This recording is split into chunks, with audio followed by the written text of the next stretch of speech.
Hi, really quick introduction. If you missed the introduction video, go back and watch it. Peep the channel name, System Interpreting, that's just what it's called, and watch the introduction video on your own time. I'm going to talk to you about Martha's Vineyard, but the point is, I'm going to give you the straight, boring facts, just the information, the dates, the people, the who, the where, that stuff. You will need that information to pass a test. Those are the kinds of things I want to convey very shortly in this video right now. If you want to go even deeper than that, check out the yes and clip that's also called Martha's Vineyard on this channel. Okay? What that video is more than just the straight facts, boring details. It will help you deliver an essay question about this topic. It will help you have meaningful conversations about this topic. It will help you relate this topic to something now in your present day life. Apart from the facts, why this matters. So maybe, yeah, there were settlers on Martha's Vineyard.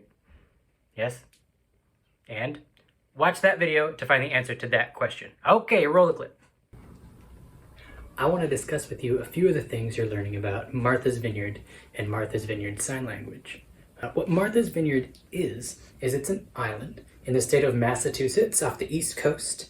It's a very popular place to vacation, to host your yacht club. A lot of very successful or famous people live there or summer there.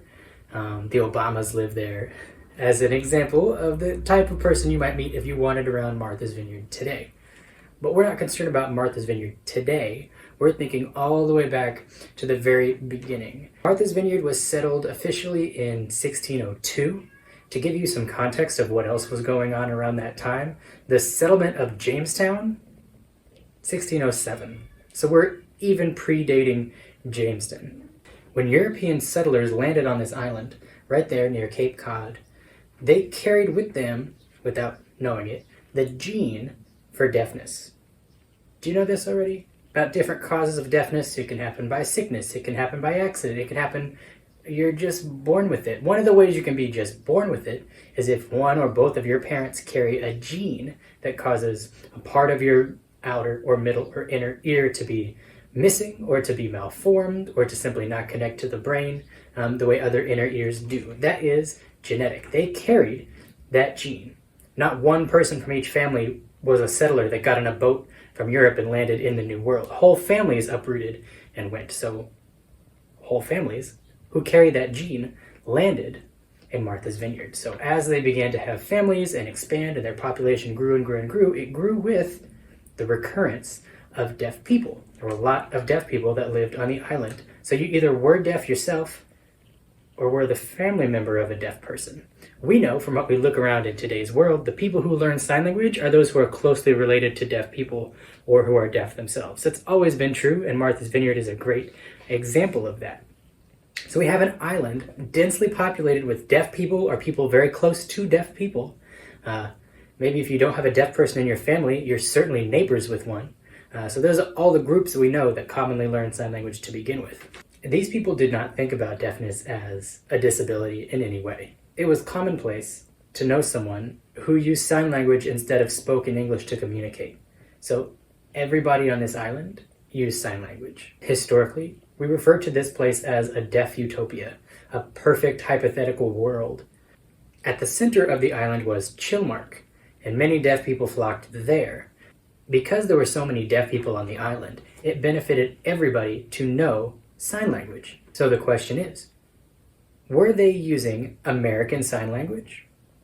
Here's a different other question. What's America? It's 1602. No such thing. America wasn't founded until 1776. So no, they were not using ASL. They used a different system of signing called Martha's Vineyard Sign Language, or MVSL. While MVSL is not perfectly preserved, a lot of it has been, and there are some people who use it today. Watching comparisons of ASL and Martha's Vineyard Sign Language are very interesting, and you can sort of see the influence on modern-day ASL. When we look back on 1600 European settlers in the New World, we know they were very susceptible to illness. We know they did not have access to modern medicine. While we understand now that it was genes that made a high population of deaf people on the island, they were not familiar with that concept. People believed deafness was contagious. You could get it by coughing on somebody. One individual who was studying genetics at that time, although not in the capacity we understand them today, was a gentleman called Alexander Graham Bell. Alexander Graham Bell we'll talk about in a different video a little bit more, but he was very interested in tracking down the cause of deafness via family bloodlines, as he had a parent who was deaf himself, and he wanted to eradicate deafness. One benefit of Alexander Graham Bell's time studying these individuals who lived on Martha's Vineyard is we have a very real history of the people who lived there. He would track name after name after name after name to try to trace back their family tree and see where exactly this dominant gene was being passed down. Otherwise, we wouldn't know about Martha's Vineyard being a deaf utopia, because it certainly isn't anymore. Let's talk about why. The first deaf settler documented to live on Martha's Vineyard was in 1694.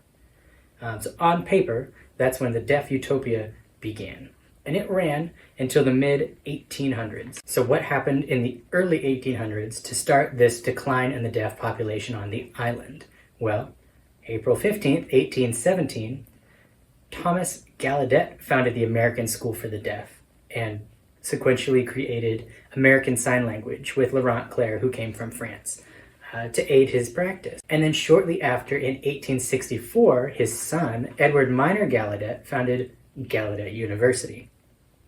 This increase of options for deaf education on the mainland made it beneficial for the settlers of Martha's Vineyard to migrate into other states, either to receive a formal education themselves or for their children, or to act as instructors and teachers. Because they were adult deaf professionals themselves who lived without the concept of a disability, surrounded by other people who signed, moving to a residential school where they could be role models, leaders, instructors, take on these leadership roles that did not exist for deaf people previously.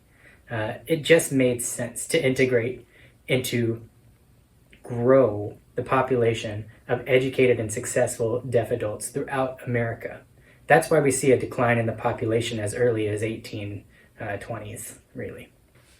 So to recap, Martha's Vineyard, founded in 1602, the first deaf settler documented in 1694 by Alexander Graham Bell, who studied the genealogy of the island for his own purposes. Martha's Vineyard was a deaf utopia because everyone who lived there could sign and closely knew a deaf person well, or was a deaf person themselves.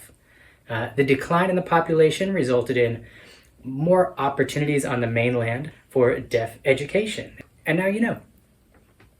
See what I tell you. Very simple, just the facts. A little boring, but only like 6 minutes of boring, no big deal. If you want more conversation, check out the Yes and video.